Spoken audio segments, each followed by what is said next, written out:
Kabul, Afghanistan does not have enough medical supplies to treat the injured from an earthquake that killed 1,000 people, a senior official said on Friday, as authorities ended the search for survivors in remote southeastern mountains.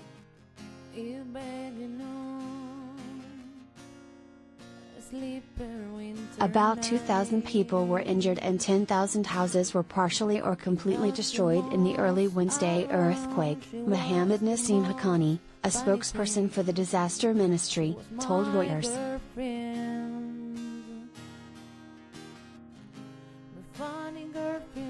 The health ministry does not have enough drugs. We need medical aid and other necessities because it's a big disaster, he said.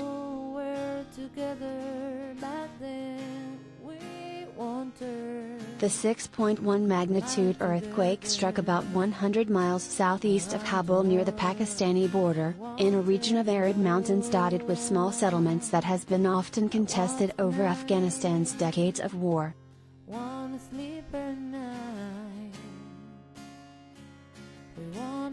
Poor communications and a lack of proper roads have hampered relief efforts in a country grappling with a humanitarian crisis that deteriorated sharply after the Taliban took over last August as US-led international forces withdrew.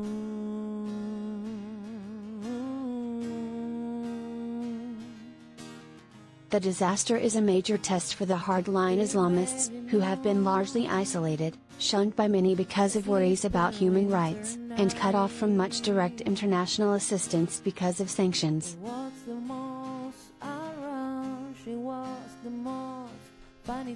Japan, South Korea, Taiwan, and the United Arab Emirates all said on Thursday they plan to send aid. Supplies from Pakistan have already crossed the border.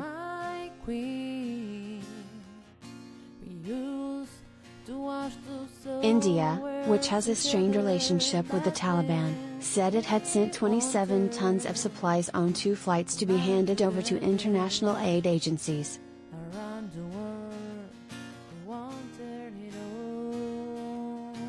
Haqqani said the search for survivors had been called off, some 48 hours after the disaster struck.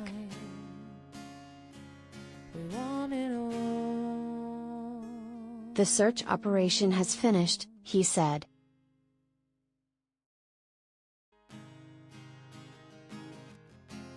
He did not elaborate on why. People have been pulled alive from the rubble of other earthquakes after considerably more time.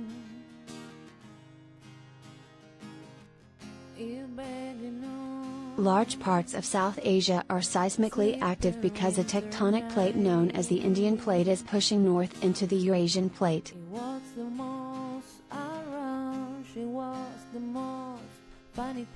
In 2015, an earthquake struck the remote Afghan northeast, killing several hundred people in Afghanistan and nearby northern Pakistan.